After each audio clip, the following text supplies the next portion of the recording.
नागपूरच्या संविधान चौकात कॉक्रोच जनता पार्टीनं आंदोलन केलं। सोनम वांगचुक यांची दिल्ली पोलिसांनी धरपकड केल्यानंतर नागपुरात त्याचे पडसाद उमटायला सुरुवात झाली।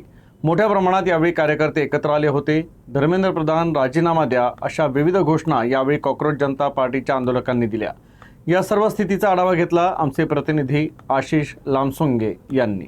संविधान चौकामध्ये आता सुद्धा प्रोटेस्ट सुरू आहे आणि तुम्ही माझ्या मागे बघू शकता इथे असंख्य लोक स्टुडंट इथे जमलेले आहेत आणि इथे त्यांच्या काय मागण्या आहेत त्या धरून इथे त्या उपस्थित आहेत आणि तुम्ही बघू शकता इथे सर्वजण शांततेने इथे मोर्चा काढलेला आहे आणि शांततेने इथे बसून ते त्यांचं काम करत आहेत आणि ते बघू शकता तुम्ही इथे की सर्वजण इथे शांततेने एक नारा लावून सर्वजण इथे उपस्थित आणि त्यांची मागणी एकच आहे की ते शनिवारला सोनम वांगचुकला त्यांनी प्रदर्शन स्थळावरून हटवल्याच्या नंतर इथे त्याच दिवशी इथे मोर्चा झालेला होता आणि त्याचप्रमाणे सोमवारला सुद्धा म्हणजेच आज सुद्धा इथे मोर्चा झालेला आहे आणि इथे आता सुद्धा इथे असंख्य लोक उपस्थित आहेत आणि अजून सुद्धा इथे लोक येत आहेत आणि तुम्ही बघू शकता इथे असंख्य लोक इथे उपस्थित असले आणि वेगवेगळ्या प्रकारे ते नारे लावत आहेत आणि वेगवेगळ्या प्रकारे इथे गाणे म्हणून सुद्धा 3 इडियट्सचं आत्ताच एक गाणं म्हणून त्यांनी इथे की आता इथे रॅलीला सुरुवात झाली आहे।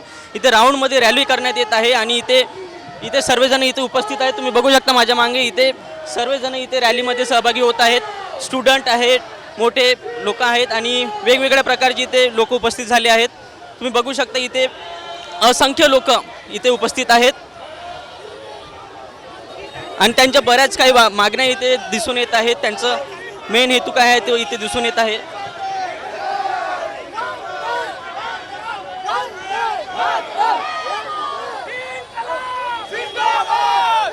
तुम्ही बघू शकता राऊंडमध्ये इथे सर्वांनी एकच नारा देत आहे, इन्कलाब जिंदाबाद असा नारा देत आहे।